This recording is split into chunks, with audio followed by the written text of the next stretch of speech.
오늘 주시는 말씀은 요한복음 4장 39절로 42절이 올시다. 같이 읽으실까요? 여자의 말이 그가 나의 행한 모든 것을 내게 말하였다 증거하므로 그 동네 중에 많은 사마리아인이 예수를 믿는지라. 예수의 말씀을 인하여 믿는 자가 더욱 많아 그 여자에게 말하되 이제 우리가 믿는 것은 내 말을 인함이 아니니 이는 우리가 친히 듣고 그가 참으로 세상에 구주신 줄 알미니라 하였더라. 오늘의 본문 말씀은 지난주에 강해되었던 본문에 포함된 마지막 부분이었습니다. 지난주에는 시간이 부족해서 그 본문 말씀을 더 깊이 다룰 수가 없었을 뿐만 아니라 저 자신도 연구가 부족한 상태였기 때문에 지난주에 제가 여러분들에게 다음 기회에 이 말씀을 살펴보겠다 이렇게 말씀을 드렸습니다. 저는 이 말씀을 읽는 과정에서 늘 마음에 거침을 주는 부분이 있습니다. 그것은 바로 사마리아인들이 예수님을 세상의 구주라 이렇게 말을 했어요. 세상의 구주라. 소테르 토우 코스모. 구주라 그러면은 인간 세상 살아가는 모든 이 삶이 힘들고 어렵고 고난과 고통이 많으니까 거기에서 구해준다. 그럼 뭐 소테르 구주. 그건 그렇게 어려운 말은 아닙니다. 근데 문제는 세상이에요. 세상. 도대체 수가성에 사는 사마리아인들이 세상을 뭘 알아서 예수님을 세상의 구주라고 말을 했을까? 도대체 그들이 알고 있는 세상은 무엇일까? 그 사람들이 수가성에서 밖으로 나가서 예루살렘에 가본 적도 없을 것이고 그렇다고 저리 북쪽으로 올라가서 다메섹으로 갔을 리도 없고 더더군다나 그 사람들이 히라비, 즉 헬라 문명권이나 아니면은 저쪽에 로마나 이런 데 갔을 리도 없어요. 그 세상이라고 말을 하지만 그들이 알고 있는 것은 우물안 개구리라. 자기들이 사는 동네가 그게 세상의 전부예요. 그런 마당에 그 사람들이 세상의 구주라고 말한다는 것은 아무런 의미가 없는 거예요, 여러분. 근데 더욱 이해하기 어려운 일은 오늘날 20세기를 살아가는 기독교인들이 이 성경 구절을 읽을 때 이 세상이라는 것을 온 세계 다를 말하고 있다라고 한다니 참 기가 막힐 일이에요. 사마리아인들은 자기들이 살고 있는 우물안 개구리의 조그만 그 땅덩어리를 세상이라고 얘기를 했는데 그 사람들이 그렇게 얘기한 세상이라는 단어를 오늘날 읽으면서 그거를 확 늘려가지고 세계 전체로 해석을 하는 것은 과연 그게 올바른 자세일까? 지금부터 2000년 전에 수가성에서 예수님을 만난 이 사마리아인들이 이해하고 있는 세상이라는 것과 오늘날 비행기를 타면 몇 시간 내에 다른 나라로 갈 수 있는 이 시대를 살고 있는 우리가 알고 말하는 세상은 절대로 같을 수가 없는 겁니다. 그렇기 때문에 성경을 해석함에 있어서 그 차이점을 생각지 아니하고 단어만 난짝 갖다 써가지고서 아무에게나 확대 적용하는 것은 아주 위험한 자세입니다. 우리는 여기서 잠깐 마태복음 10장 5절로 6절을 살펴보도록 합니다. 같이 읽으실까요? 예수께서 이 12를 내어 보내시며 명하여 가라사대 이방인의 길로도 가지 말고 사마리아인의 고을에도 들어가지 말고 차라리 이스라엘 집의 잃어버린 양에게로 가라. 예수께서는 당신의 12제자를 전도 목적으로 파송을 하시는데 뭐라고 말씀하시는 거니까 사마리아인의 고을에 가지 말라는 거예요. 즉 사마리아인의 고을에 전도하지 말라는 겁니다. 여러분들 어떻게 생각하세요? 우리가 지난주에 살펴본 본문에서는 요한복음 사마리아인들이 예수님을 구주로 영접을 했어요. 그렇지요? 왜 그렇게 영접을 한 그들에게 전도하지 말라고 그랬을까? 그 다음에는 마태복음 15장 21절로 24절을 찾아갑시다. 같이 읽으실까요? 예수께서 거기서 나가사 두로와 시돈 지방으로 들어가시니 가나안 여자 하나가 그 징에서 나와서 소리질러 가로되 주 다윗의 자손이여 나를 불쌍히 여기소서 내 딸이 흉악히 귀신 들렸나이다 하되 예수는 한 말씀도 대답지 아니하시니 제자들이 와서 청하여 말하되 그 여자가 우리 뒤에서 소리를 지르오니 보내소서. 예수께서 대답하여 가라사대 나는 이스라엘 집에 잃어버린 양 외에는 다른 데로 보내심을 받지 아니하였노라. 어떻게 생각하세요? 예수께서는 당신 자신의 역할에 한계가 있다라고 말씀하시는 거예요. 하나님께로부터 내가 보내심을 받아 이 땅에 온 것은 세계 만방의 민족을 위한 것도 아니고 사마리아인들을 위한 것도 아니고 이스라엘 집에 잃어버린 양을 위해서 내가 보냄을 받았다. 그런데 사도행전 1장 6절로 8절로 가면 또 형편이 확 달라집니다. 같이 읽으실까요? 저희가 모였을 때에 예수께 묻자와 가로되 주께서 이스라엘 나라를 회복하심이 이때니까 하니 가라사대 때와 기한은 아버지께서 자기의 고난에 두셨으니 너희의 알 바 아니요 오직 성령이 너희에게 임하시면 너희가 권능을 받고 예루살렘과 온 유대와 사마리아와 땅 끝까지 이르러 내 증인이 되리라 하시니라. 여기에서는 사마리아의 복음을 전할 것을 명령하시네요. 이때에는 예수께서 십자가의 고난을 받으시고 죽으시고 부활하신 후의 일입니다. 예수께서는 이 땅에서 사역하실 때에는 사마리아인의 고을에 가지 못하게 하시더니 당신 자신이 이 땅에서의 사역이 끝이 나고 부활하시고 난 다음에는 비로소 사마리아인에게 복음을 전하라 이렇게 말씀을 하셨습니다. 도대체 예수님에게 사마리아라고 하는 것은 무슨 의미가 있는 곳일까? 저는 지난 한 주간 이 질문에 사로잡혀가지고 상당히 힘이 들었었어요. 어찌하여 예수께서는 이와 같이 앞뒤가 맞지 않는 것 같은 말씀을 하실까? 도대체 사마리아에 어떤 의미가 있길래 이렇게 하셨을까? 그리고 예수께서 부활하신 후에 제자들에게 명령하실 때에 뭐라 그러셨는 거니까 예루살렘과 온 유대와 사마리아와 땅끝까지라고 그랬지 갈릴리를 포함을 시키지 않았어요. 갈릴리는 유대 땅에 포함되는 곳이 아닙니다. 왜 갈릴리는 또 포함을 안 시키셨을까?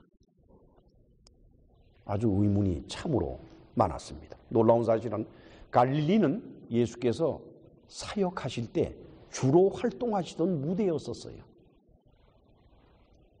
그런데 예수께서는 그 지역에 대해서 복음을 전파하라는 말씀을 안 하셨습니다.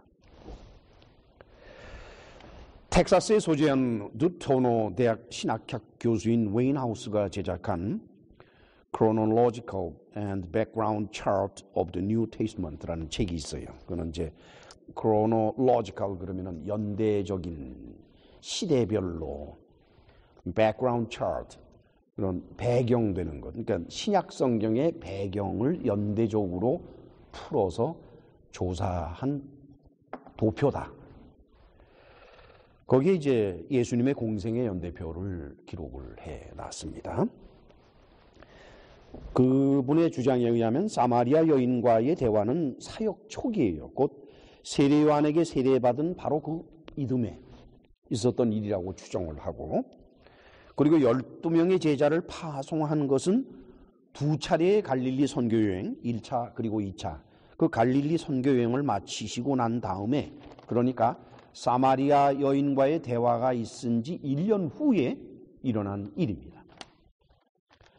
수가성에서 사마리아인들과 이틀을 함께 계시고 또 그들과 많은 이야기를 나누셨고, 도대체 무슨 이야기를 나누셨는지는 기록이 되어 있지가 않아요.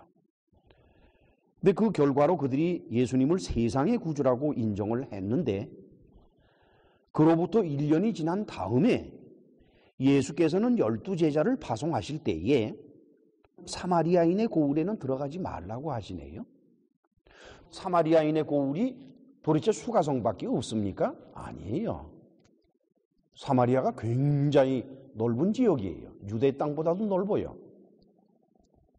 거기에 예수께서 고작 들리신 곳은 수가성밖에 없는데 그럼 나머지도 많잖아요. 그럼 들어가지 말라고 그러세요. 그리고 성경 기록을 전부 조사해 보면은 예수님의 선교 사역은 주로 갈릴리 지방을 중심으로 이루어졌습니다. 그리고 유대, 예루살렘에 있는 유대인들은 갈릴리 지방에 살고 있는 사람들을 설혹 유대인일지라도 자기들과는 차별하고 있어요. 자, 그렇다 그러면 갈릴리는 어떤 곳이고 유대는 어떤 곳일까? 왜 똑같이 이스라엘 백성들이 살고 있는 이 지역에 지역 감정 정도가 아니라 아주 멸시하는 정도의 기분으로 이렇게 차별을 할까? 이 모든 것을 살펴보려면 역사를 기슬러 올라가야 알 수가 있습니다. 따라서 오늘의 설교는 강해 설교라기보다 역사 이야기 설교가 될 겁니다. 이 역사 이야기는 여러 명의 왕이나 또는 지역 또 사건들이 나타나기 때문에 설교를 한 번 들어서 여러분들이 이해할 수는 없습니다. 그러니까 이것을 나중에 CD나 테이프로 녹음을 하면은 반복해서 들으셔서 그 내용을 살펴보시길 바랍니다. 우리 다 같이 열왕기하 15장 29절을 찾아갑니다. 588페이지 구약성경. 같이 읽으실까요? 이스라엘 왕 베가 때에 아수르 왕 디글랏 빌레셀이 와서 이온과 아벨 벤마가와 야노아와 게데스와 하솔과 길르앗과 갈릴리와 납달리 온 땅을 취하고 그 백성을 사로잡아 아수르로 옮겼더라. 솔로몬이 죽은 후에 그 아들 르호보암 때 가서 나라가 남북으로 두 쪽으로 갈렸죠. 그건 여러분들이 이미 잘 알고 계신 겁니다. 남유다 왕국은 다윗 가문이 대대로 왕을 이어갔기 때문에 반란이나 이런 분란은 없었습니다. 그런데 북이스라엘 왕국은 끊임없는 반역이 일어나서 북이스라엘 왕국 역사 약 200년 동안에 왕조가 9번 바뀝니다. 왕조가 로얄 패밀리가 바뀔 때마다 왕이 살육되고 많은 사람이 죽고 하는 변란이 일어났었어요.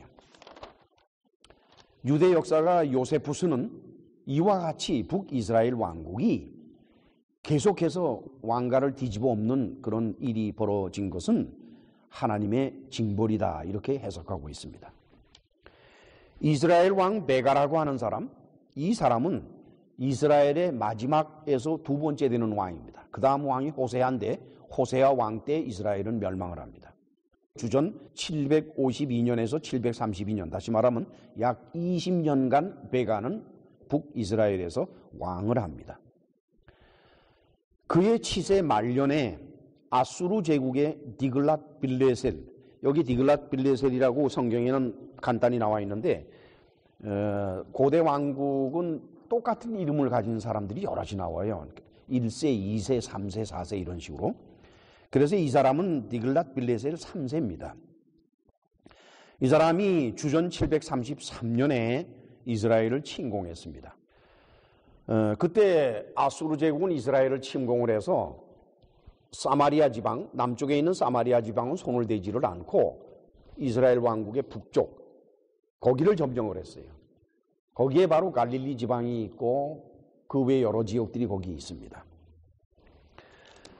그 당시에 이스라엘의 전체적인 모습을 바라보면은 맨 아래 남쪽에 유다가 있고 그 다음에 그 북쪽 바로 위에 사마리아가 걸쳐 있고 그 사마리아 바로 위에 납달리와 갈릴리가 이렇게 있습니다. 그리고서는 이제 사마리아 동쪽 오른쪽으로 길르앗이라는 곳이 있어요. 이것이 이제 그 당시에 이스라엘 영토 전체, 그 전체가 그런 모습이었습니다. 자, 그러면은 우리가 여호수아 20장 7절로 9절을 찾아갑시다. 350페이지 여호수아 20장 7절로 9절. 여호수아서 20장은 도피성에 관한 겁니다. 그러니까 목적이 있어 살인하는 것이 아니라 부지중에 어떻게 잘못해서 사람을 살인하게 되는 경우에 그럼 억울하게 살인으로 몰리잖아요. 그러면 일단 도피성으로 도망을 갈 수가 있어요. 도피성으로 도망을 가면은 그 사람의 사실을 다 조사해서 진짜 살인했으면 내보내서 죽이고 만약에 억울하게 살인의 누명을 썼다 그러면은 살려주는 것이 도피성 제도인데 이거는 모세 율법 가운데 다른 법들과 비교해서 하무라비 법전 이런 것들과 비교해서 정말 탁월하게 인격적이고 인도적인 그런 면을 갖는 것이 도피성입니다. 그 도피성을 규정을 할 때에 7절부터 8절을 같이 읽으실까요?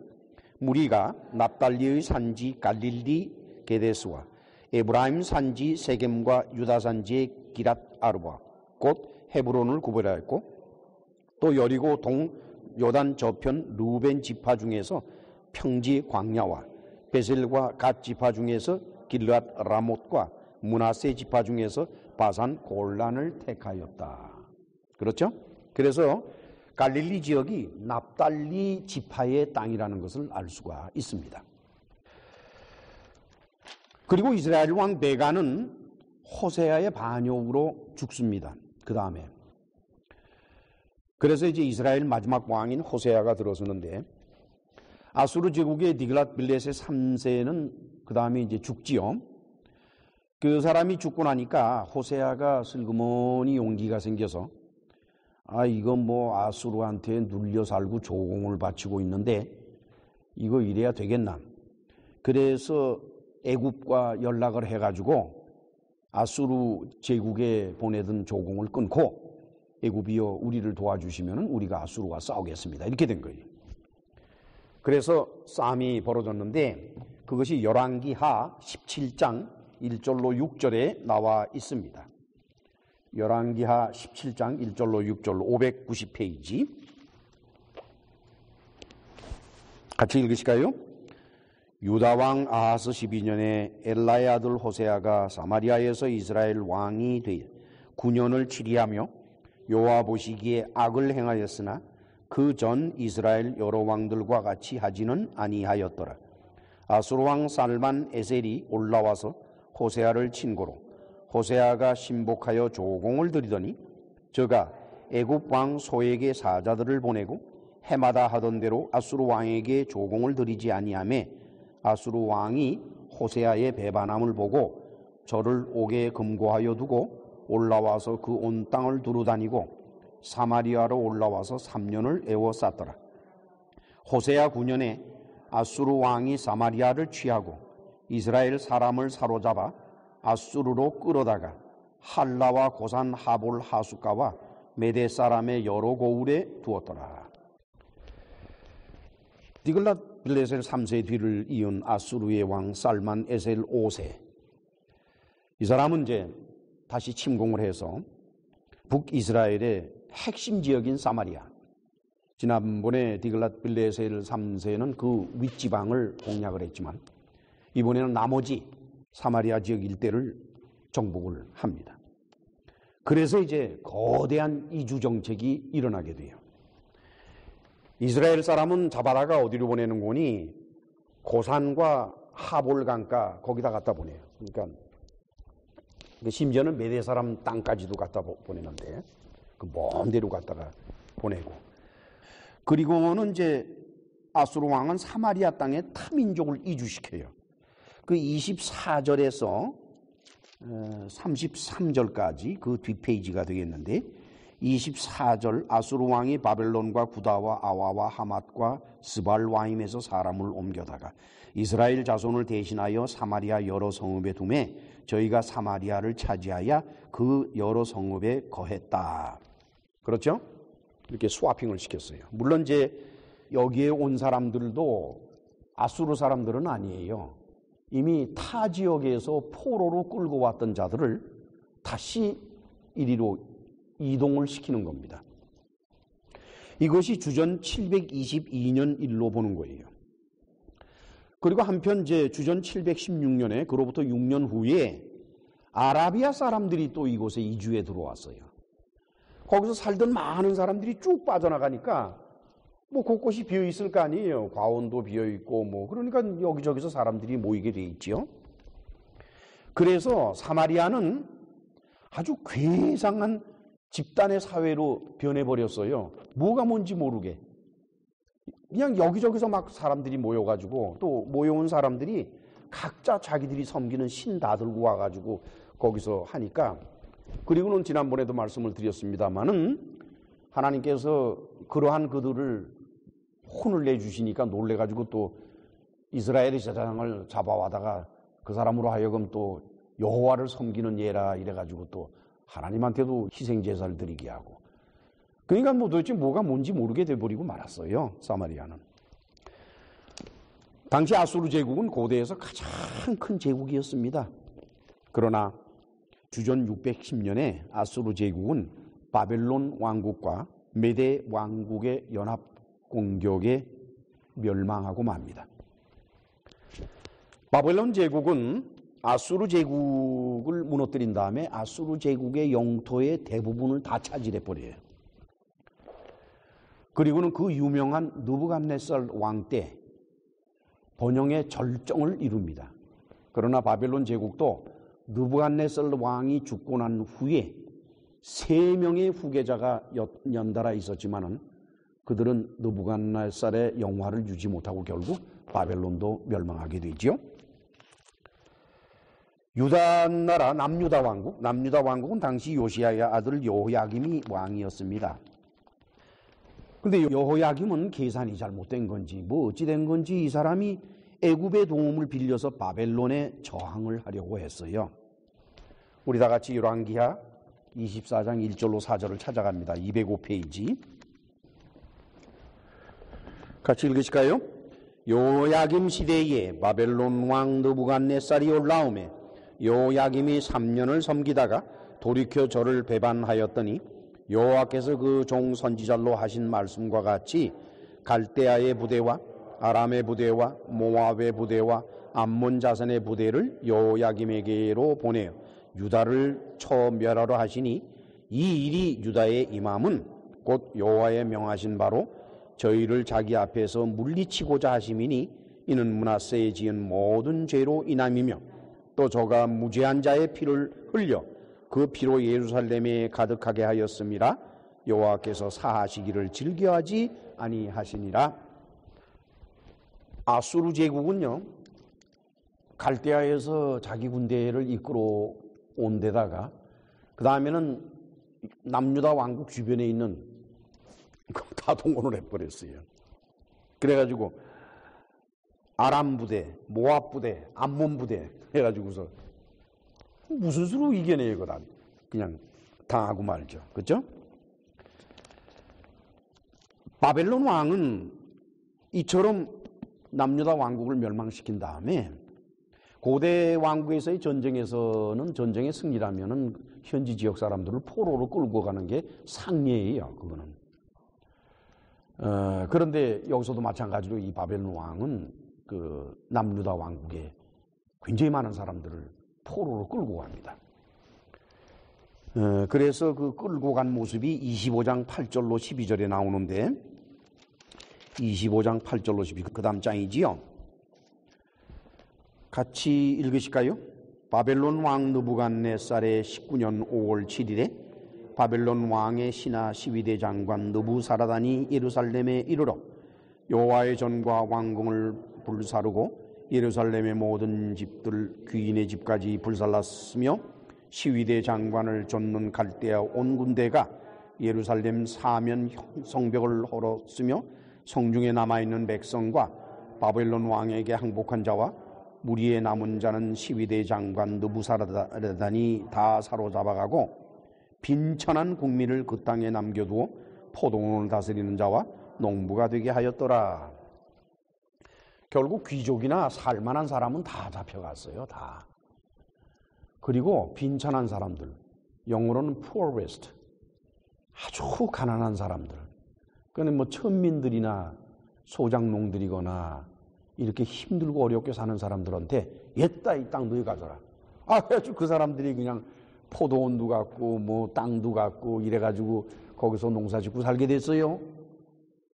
그 사람들에게 웬 떡이냐 하겠지요.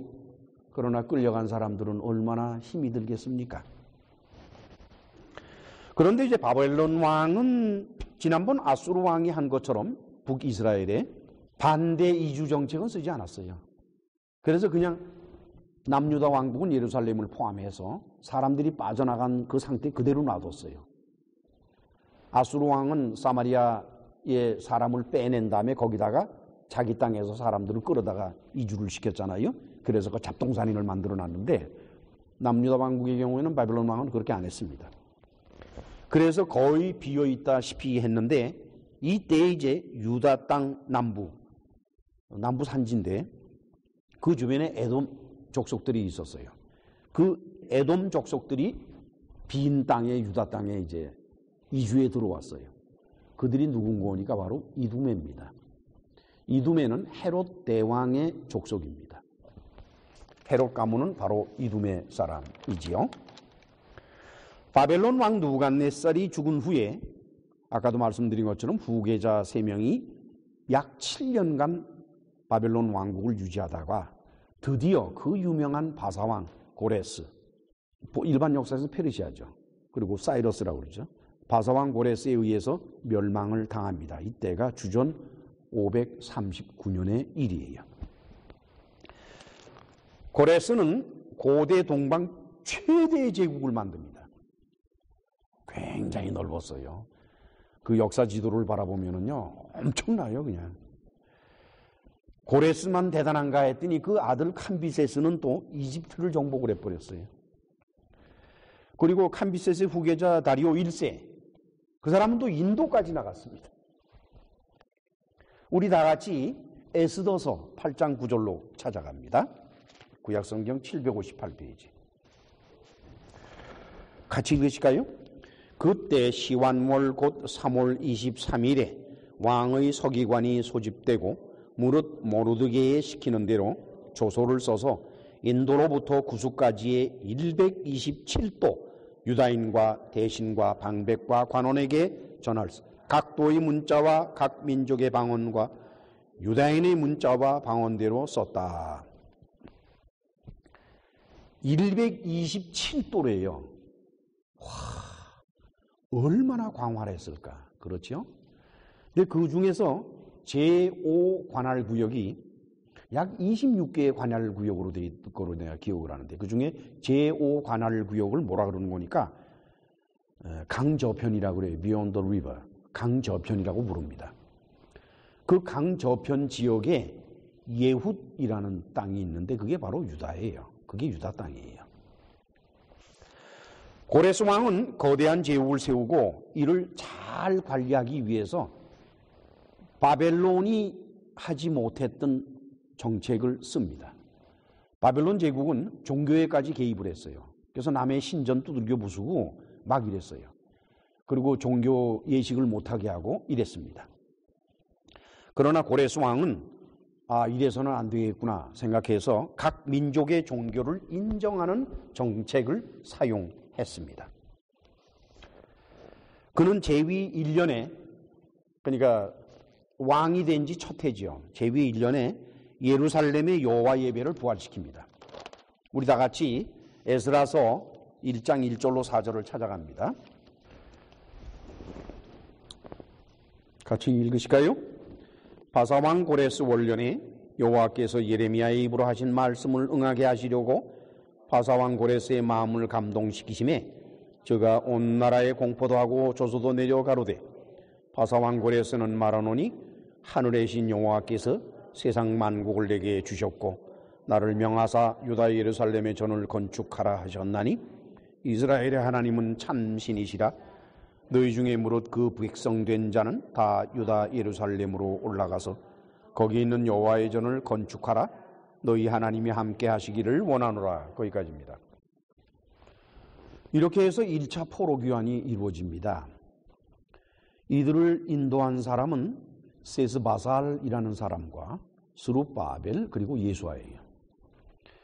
이 세스바살이라고 하는 사람은 구약 성경 자체에서는 그 사람이 어떤 사람이란 언급이 없어요. 근데 랍비 문서를 통해서 보면은 이 사람은 유다왕 여호야긴의 아들입니다.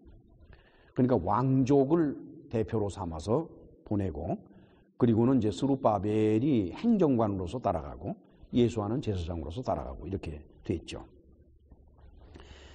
규모가 어떠했는 거니까 에스라서 2장 64절로 67절을 보실까요? 그 다음 장에 에스라서 2장 64절로 67절 같이 읽으실까요? 온 회중의 합계가 42,360명이요 그 외에 노비가 7,337명이요 노래하는 남녀가 200명이요 말이 736이요 노새가 245요 약대가 435요 나귀가 6,720이었더라. 역시 유대인은 다르네요. 그 남의 나라에 포로로 끌려가서도 이렇게 또 재산을 또 엄청나게 모아가지고 끌고 돌아오네요. 어떻게들 생각하세요? 참 유대인들은 대단한 사람들이에요. 이들이 이제 예루살렘에 귀환해서 성전을 재건하려고 했습니다. 그런데 그 당시 그 사마리아 지역에 살고 있던 사람들이 찾아왔어요. 그래서 지금 여호와 하나님의 성전을 건축하려고 그러느냐? 우리도 이제까지 여호와를 섬겨왔다. 우리도 그 성전을 짓는데 같이 협조할 테니까 우리 같이 짓자. 이렇게 된 거예요. 그래서 에스라서 4장 1절로 6절을 찾아갑시다. 같이 있습니다. 유다와 베냐민의 대적이 사로잡혔던 자의 자손이 이스라엘 하나님 여호와를 위하여 전을 건축한 다음을 듣고 스룹바벨과 족장들에게 나와 이르되 우리로 너희와 함께 건축하게 하라. 우리도 너희같이 너희 하나님을 구하노라. 아수르 왕 에살 핫돈이 우리를 이리로 오게 한 날부터 우리가 하나님께 제사를 드리노라. 스룹바벨과 예수아가 기타 이스라엘 족장들이 이르되 우리 하나님의 전을 건축하는 데는 너희는 우리와 상관이 없느니라. 바사왕 고레스가 우리에게 명하신 대로 우리가 이스라엘 하나님 여호와를 위하여 홀로 건축하리라. 거절을 했어요. 너희가 도대체 누군데 뭐 사마리아 땅에 살고 있었다 그러면 되는 거냐? 누군데 성전을 짓는데 부정타게 이렇게 끼려고 그러냐? 그래서 이 사람들이 그냥 화가 났어요. 그래? 너 이거 짓나 보자. 그래가지고 고레스 왕한테 투서를 올리고 그 다음 왕한테 또 투서를 올리고 어떻게 올려놓은 거니까 이들이 와서 반역을 꾀오고 있다. 이렇게 됐단 말이에요. 언제나 욕모요 그러면 난리 나는 게 왕국이잖아요. 그렇죠? 그래서 결국은 성전을 못 짓고 있다가 그러니까 고레스 다음 사람이 아리우스 일 텐데 아리우스 있을 때 가서 비로소 이제 마저 짓게 돼요. 자, 이제 에스라서 6장 13절로 15절을 볼까요? 같이 읽습니다. 다리오 왕의 조소가 내림에 강서편 총독 다뜨네와 스달보스네와 그 동료들이 신속히 준행한지라 유다 사람의 장로들이 선지자 학개와 잇도의 손자 스가랴의 권면함으로 인하여 전 건축할 일이 형통한지라 이스라엘 하나님의 명령과 바사왕 고레스와 다리오와 아닥사스다의 조소를 조차 전을 건축하며 필력하되 다리오 왕 6년 아달월 3일에 전을 필력하니라. 그래서 무너졌던 솔로몬의 성전을 다시 개축을 해서 지었는데 규모가 조금해요. 그래서 노인들은 그 보잘것없는 성전을 바라보면서 눈물을 흘렸다. 이렇게 되어 있습니다. 바사 제국도 그 후에 마케도니아 왕 빌립이 그리스를 통일하고 그 아들 알렉산더, 그 알렉산더에 의해서 바사 제국은 멸망을 당합니다. 주전 334년에 알렉산더 대왕은 3만 5천 명의 정예 군사를 이끌고 바사 원정길에 나서는데 이 원정은 바사에서 끝나는 것이 아니라 바사 전 지역을, 바사가 통치하던 그 전 지역 인도 거기까지 훑어가는 대원정길이었습니다. 알렉산더가 이스라엘 지역에 들어올 때 일이었습니다. 당시에 사마리아 총독은 산발랏인데, 물론 이 산발랏이라는 사람도 하나가 아니에요. 산발랏 1세, 2세, 3세 막 이렇게 계속해서 나가요. 이 사람은 아주 계산이 빠른 사람이에요. 와, 그때 그 두로와 시돈이 알렉산더한테 저항을 했어요. 왜냐면 두로는 그때 군사 항구였었어요. 그래서 전투함이 많았었어요, 거기에. 그래가지고 두로가 버티고서 알렉산더는 육로로 들어왔으니까 버티고 있습니다. 그거를 알렉산더 대왕이 공격을 해가지고 아주 폐허를 만들어 버렸어요. 이제 그 모습을 보면서 사마리아의 총독 산발랏이 뜨거 그래가지고 자기의 군사 8,000명을 보냅니다. 왕이요, 이 군사를 쓰십시오. 왕께 드립니다. 그랬더니 이제 알렉산더가 네가 성의는 참 훌륭하고 좋은데 우리의 군사는 너희들 군사하고 달라가지고 너희 군사가 우리한테 들어와서 쓸모가 없다. 그러니까 그냥 있어라. 이제 이렇게 됐어요. 이 산발랏이라는 사람이 누군고니까 바로 그리심산에 신전을, 예루살렘 성전과 같은 성전을 지은 사람입니다. 저 지난번 시간이었던 거로 기억을 하는데, 오므리가 사마리아 도시를 지을 때 그때 그 사마리아에다가 아마 성전을 지었을 것이다. 제가 이렇게 말씀드린 거로 기억을 하는데 그거는 잘못된 것입니다. 정정을 합니다. 사마리아 성전은 어디에 지었는 거니? 사마리아 성에 지은 것이 아니라 그리심산에 지었습니다. 거기에는 어떤 스토리가 있어요. 요세푸스는 유대 고대사 11권 8장에 아주 그 내용을 자세히 기록해 놓고 있어요. 당시 예루살렘의 대제사장은 야두아였는데 그 야두아에게는 마나세라는 동생이 있었다고 합니다.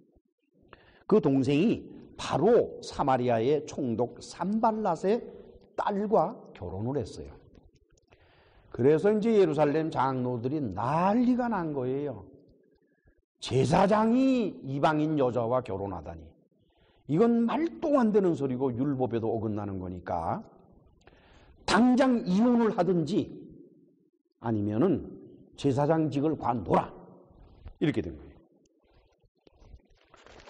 그래가지고서 마나세는 자기 장인을 찾아가서 하소연을 하는 거예요. 이거 어떻게 쓰면 좋습니까? 그랬더니 산발랏이 그러는 거예요. 그래, 그 좋은 아이디어가 있는데 자네 좀 어떻게 생각하는지 좀 들어보게. 내가 말이야, 이 그리심산에서 성전을 지을게. 예루살렘 성전 저리 가라 하게 내가 멋있게 지을 테니까 자네가 와서 대제사장을 해. 그러면 자네 자식이 대대로 대제사장을 할 거 아니야? 내 외손자가 계속 할 거 아니야? 그러나 성전을 지으려 하면은 가서 허락을 받아야 돼요. 마음대로 짓는 게 아니에요. 그러니까 사마리아는 당시에 바사 제국의 통치하에 있었단 말이에요. 그러니까 바사 제국 왕한테 가서 허락을 받아야 돼요. 그래서 이제 이 사람이 그랬어요. 내가 그 바사 왕 다리우스에게 가서 허락을 받을 테니까 허락만 받고 나면은 내가 찍어줄게.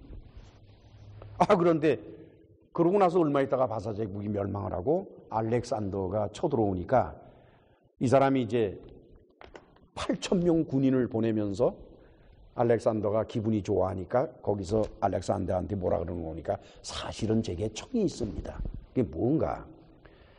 암만 전만 해서 이렇게 돼가지고 지금 그리심산에다가 성전을 하나 지어야 되겠습니다. 그걸 허락해 주십시오. 그래서 알렉산더가 허락을 했대요. 지라고. 그래서 지은 겁니다. 그래가지고서 이 마나세 사위, 산발랏의 사위 마나세가 대제사장 노릇을 했다 하는 기록을 요세푸스가 전하고 있습니다.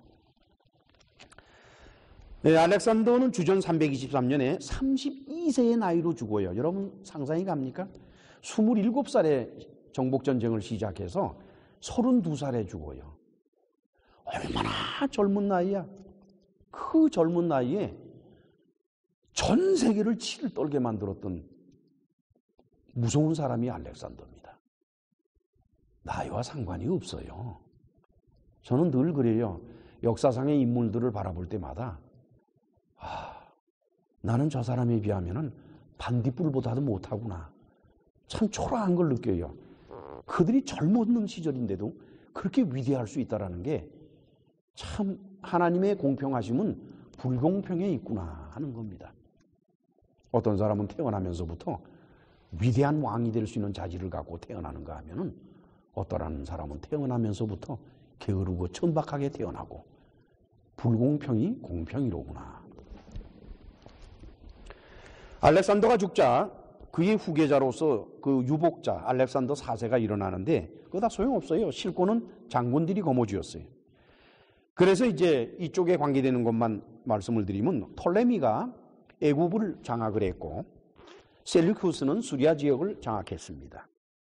그리고는 이제 그 가운데 끼어 있는 팔레스타인, 이스라엘을 포함한 그 지역은 북쪽의 셀루쿠스 왕조와 남쪽의 톨레미 왕조의 각축장이었어요. 우르르 치고 올라왔다가 우르르 치고 내려왔다가 올라가면서 얻어 터지고 내려가면서 얻어 터지고 참으로 힘들고 어려운 것이 그때 일이었어요. 셀루쿠스에서 안디오쿠스 3세가 드디어 팔레스타인을 정복을 하고 그 다음에 세워진 안티오쿠스 4세, 그 사람이 에피파네스라고 하는 사람인데 이 사람이 이집트를 정복하러 출정을 내려갔다가 실패를 해요. 그래서 돌아오는 길에 그냥 화가 나가지고 예루살렘에 들어서 성전을 뒤집어 엎고 난리가 났어요. 그리고는 성전의 제사장들에게 돼지고기 먹으라고 막 그러고 안 먹으면 창으로 찔러 죽이고 그 끔찍한 짓을 합니다. 그리고는 돼지 피를 뿌리고 말이죠. 그 다음에 제우스 신을 세워놓고 제우스 신에게 제사하라 이렇게 됐어요. 그래가지고 자그마치 3년 반 동안 예루살렘 성전은 이 이방인들에 의해서 철두철미하게 치욕을 당합니다. 이때 일어난 것이 바로 그 유명한 마카비 반란이에요. 하스몬의 가문에 제사장이 마따디아라는 사람이 있었는데 그 사람에게는 아들이 셋이 있었습니다. 유다와 요나단과 시몬입니다. 제사장 마따디아는 장남 유다와 함께 자기들 동네에 찾아온 수리아의 군대에 이방신에게 제사 지내라고 강요하잖아요. 그래서 이방신에게 제사를 지내는 유대인을 바라보며 그들을 죽여버립니다. 그 자리에서 죽여버리고 그리고 수리아의 관원들까지 다 죽여버렸어요. 그리고는 산으로 도망가 버렸어요. 당시에 하시딤이라는 무리가 있었는데 하시딤이라는 무리들은 뭔 거니까 경건한 무리라는 뜻이에요. 그 하시딤에서 나중에 바리새파가 빠져나와요. 그 하시딤이 이 하스몬의 마따디아와 결탁을 해서 결합을 합니다. 자, 마따디아는 전투에서 죽고 그 다음에 그 아들 유다도 마찬가지로 전투에서 죽고 그 다음에 요나단도 전투에서 죽습니다. 그리고 이제 시몬이 많은 평정을 해요. 그런데 그 다음에 시몬의 아들인 요한 힐카누스가 들어서면서 비로소 사마리아를 정복을 해요. 사마리아를 정복하고 요한 힐카노스의 후계자인 아리스토블루스라고 하는 사람이 갈릴리를 정복을 해요. 그래서 그 다음에 알렉산더 얀네우스라고 하는 이 사람은 굉장히 잔인한 왕이에요. 한꺼번에 십자가에 500명씩 매달아 죽인 사람인데, 못 박아 죽인 사람이에요. 이 알렉산더 얀네우스는 아주 무서운 사람입니다. 이 사람이 이제 바리새파와 되게 싸움을 붙어요. 그래가지고 엄청나게 많은 사람들이 십자가에 못 박혀 죽고 막 이런 일이 벌어지는데, 이 알렉산더 얀네우스는 이스라엘 영토의 거의 전부를 회복을 합니다. 갈릴리 지역은 아수르 제국의 포로 이주 때 완전히 소개된 곳은 아닙니다. 이 사마리아 같이, 사마리아는 완전히 소개가 됐는데 갈릴리 지역은 그렇게까지는 피해를 안 봤다 그래요. 그렇지만은 여러 민족들이 끊임없이 이주해 들어와서 이사야의 예언에 이방의 갈릴리란 말이 있어요. 그렇게 예언되었듯이 갈릴리 지역은 이방인의 지역으로 바뀌어버리고 말았고, 거기에 살고 있는 유대인은 극소수에 불과했습니다. 예수님 때에는 갈릴리의 인구가 약 35만 명이었대요. 근데 그 가운데 유대인들이 약 10만 명이었는데 그들도 그나마도 헬라화된 유대인이에요. 할례 안 받고. 그리고 그들이 사용하는 언어는 아람어인데 그게 지방 사투리예요. 전라도 사투리나 경상도 사투리 같은 사투리예요. 그렇기 때문에 예수님이 가야바의 법정에 끌려가서 그 추국을 당할 때, 그때 베드로가 함께 따라 들어갔다고 그랬죠. 그럴 때 여자 하인이 베드로를 보고 너도 거기서 왔지? 이라고 말하는 이유가, 베드로가 갈릴리 방언을 쓰니까, 사투리를 쓰니까 금세 잡아내지 뭘 그래요. 그거 모르겠어요? 사마리아 지역은 아까도 말씀드린 것처럼 종족의 뿌리를 도저히 알 수 없는 괴상한 집단이고, 이런 사마리아인들이 예수님을 세상의 구주라고 불렀다 그러면은 그 세상은 바로 유대인들에게 멸시받고 있는 사마리아, 그 사마리아를 그들이 세상이라고 말한 겁니다. 그러니까 세상의 구주라고 되어 있지만은 그 내면을 들여다보면은 사마리아의 구주다, 이렇게 얘기가 되는 거예요. 예수님은 사역 기간 중에 이스라엘 집에 잃어버린 양을 찾으러 오셨다 그랬어요. 그런데 십자가 고난을 받으시고 부활하신 다음에는 사마리아를 가장 먼저 말씀하십니다. 예루살렘과 유대와 그리고 사마리아, 그 다음에 나머지. 그런데 예수께서는 이때 갈릴리를 말씀을 안 하세요. 저 같으면은 예루살렘과 온 유대와 갈릴리와 그리고 사마리아라고 했을 텐데 예수께서는 갈릴리 빼버렸어요. 아, 그거야 뭐 갈릴리도 유대에 포함되겠죠. 아니에요. 갈릴리는 유대와 달라요. 유대와 갈릴리 사이에는 사마리아가 가로막혀서 딱 걸러져 있는데 그게 어떻게 하나가 됩니까? 어림도 없지. 여러분 다 같이 마태복음 10장 11절로 15절을 찾아갈까요? 같이 읽으실까요? 아무 성이나 촌에 들어가든지 그 중에 합당한 자를 찾아내어 너희 떠나기까지 거기서 머물라. 또 그 집에 들어가면서 평안하기를 빌라. 그 집이 이에 합당하면 너희 빈 평안이 거기 임할 것이요 만일 합당치 아니하면 그 평안이 너희에게 돌아올 것이니라. 누구든지 너희를 영접도 아니하고 너희 말을 듣지도 아니하거든 그 집이나 성에서 나가 너희 발의 먼지를 떨어버려라. 내가 진실로 너희에게 이르노니 심판날에 소돔과 고모라 땅이 그 성보다 견디기 쉬우리라. 이게 바로 갈릴리 지역입니다. 예수께서 제자들을 갈릴리 지역으로 전도 파송을 하세요. 예수께서 뭐 유대 지방으로 내려보내셨겠습니까? 사마리아를 지나서? 아니에요. 갈릴리 지역이에요. 이미 갈릴리 지역은 예수님이 사역하시는 그동안에 전도가 이루어진 겁니다. 그런데 그때 받아들이지 않은 자들은 끝이에요. 그 다음에 더 예수께서는 출하에 안 하세요. 한번 찾아갔으면 그로 끝이에요. 안 받아들여 먼지를 떨어버려 끝내, 이렇게 된 겁니다. 예수께서는 수가성에서 사마리아인들의 가능성을 일단 보신 겁니다. 그리고 사역기간 중에는 사마리아인들에 대한 전도는 유보를 하셨어요. 멈춰두시고 났다가 이제 십자가의 고난을 받으시고 부활하신 다음에 이방인 전도의 첫 걸음으로 제일 첫 번째 케이스로 사마리아를 제자들에게 부탁하시지요. 그렇지만 갈릴리는 예수께서 십자가 고난 받으시고 부활하신 다음에 더 이상 기회가 없게 돼버리고 말았어요. 다 같이 마태복음 11장 20절로 24절을 같이 읽으실까요? 11장 20절로 24절 그 다음 장입니다. 같이 읽읍시다. 예수께서 권능을 가장 많이 베푸신 고울들이 회개치 아니하므로 그때에 책망하시되 화가 있을진저 고라시나 화가 있을전저 벳사다야 너희에게서 행한 모든 권능을 두로와 시돈에서 행하였더라면 저희가 벌써 베옷을 입고 제에 앉아 회개하였으리라. 내가 너희에게 이르노니 심판날에 두로와 시돈이 너희보다 견디기 쉬우리라. 가버나움아 내가 하늘에까지 높아지겠느냐 음부에까지 낮아지리라. 내게서 행한 모든 권능을 소돔에서 행하였다면 그 성이 오늘날까지 있었으리라. 여러분 보세요. 가버나움은 예수님이 아주 진을 치고서 선교사역을 하신 곳입니다. 그 가버나움이 예수님을 안 받아들여요.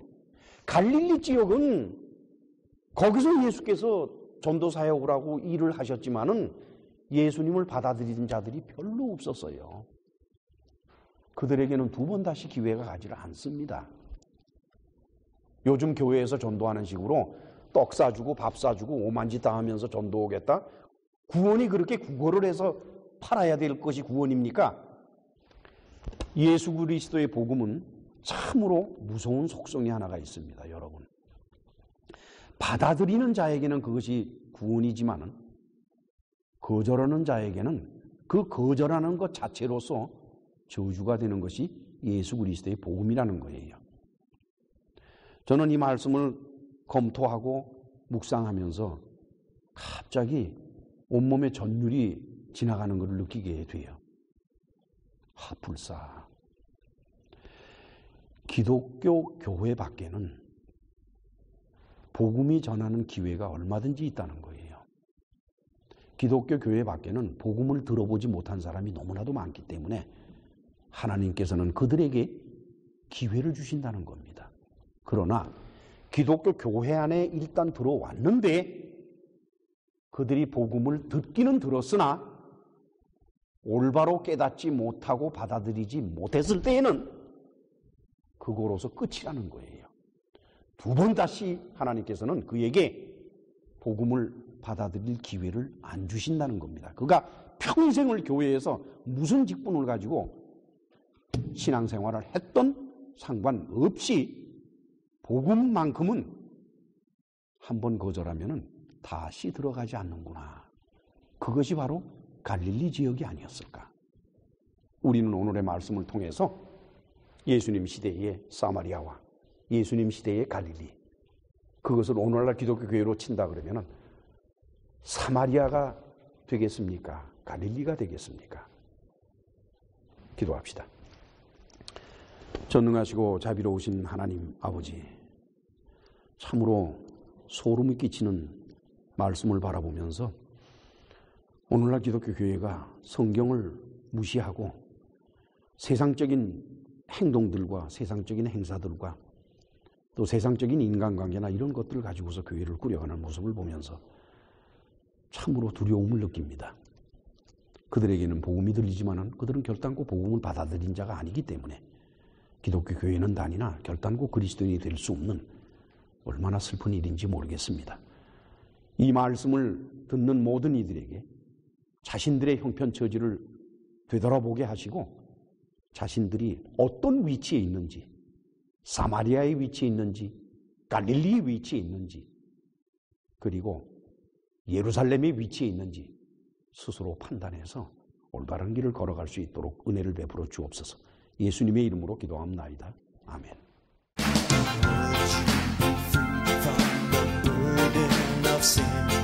There's power